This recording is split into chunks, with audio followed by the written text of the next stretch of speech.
नहीं खाएम खोआ मेवा नहीं मिसरी मलाई,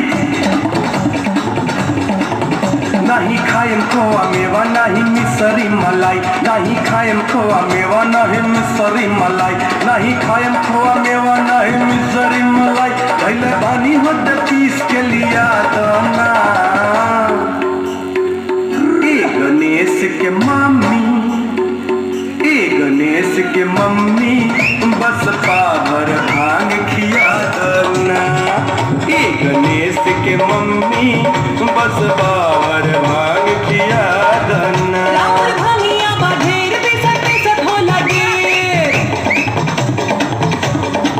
ओ राउर भंगिया बाढेर बिसट बिसट होला ढेर, राउर भंगिया बाढेर बिसट बिसट होला ढेर, राउर भंगिया बाढेर बिसट बिसट होला ढेर। दुख होला मारे दुख असहाय ना,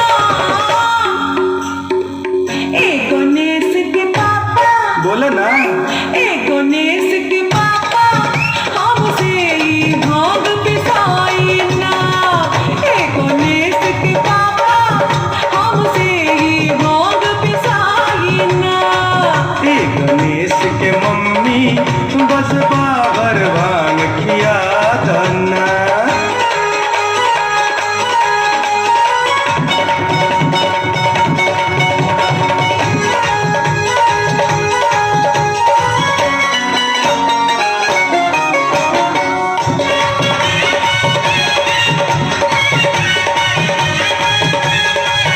नहीं खाए में खोआ मलाई मिसरी, नहीं चितवा से भंगिया के स्वाद बिसरी, नहीं खाए में खोआ मलाई मिसरी, नहीं चितवा से भंगिया के स्वाद बिसरी।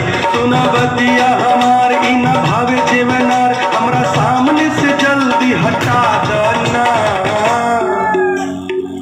ए गणेश के मम्मी, ए गणेश के मम्मी बस पाभर भांग खिया दना।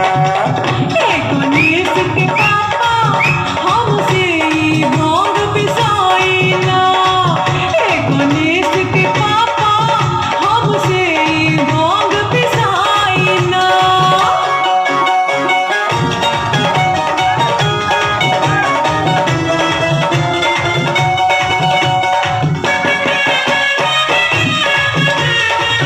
ये सरकार मान जाओ। नहीं पिसो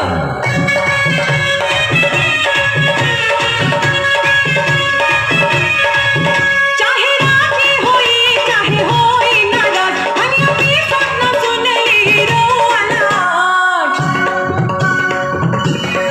ओ चाहे राजी होई चाहे होई नाराज, हनिया पिसो न सुनली रोअनाज। जन करी अपनाल बनी हमरा बकराज, भांग चोरी अपना समे न साई ना।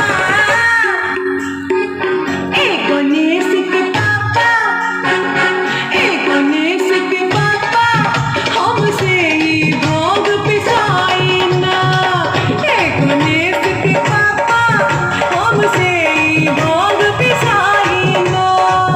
ए गणेश के मम्मी बस पाभर भांग खिया दना।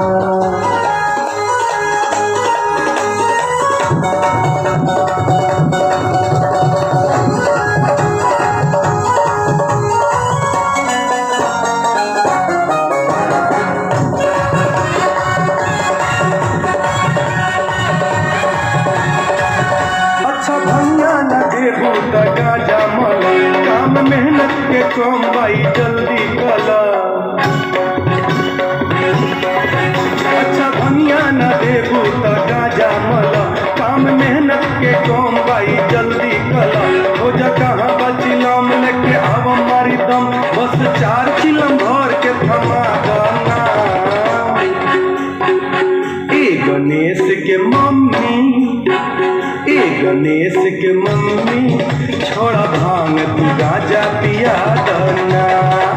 ए गणेश के पापा हमसे ही भांग पिसाई ना, नहीं खाए खोआ मेवा नहीं मिसरी मलाई,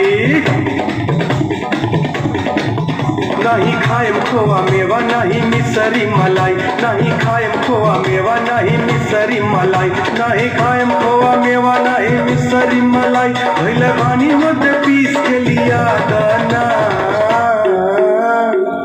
ए गणेश के मम्मी, ए गणेश के मम्मी बस पावर भांग खिया दाना, ए गणेश के मम्मी बस पावर भांग खिया दाना।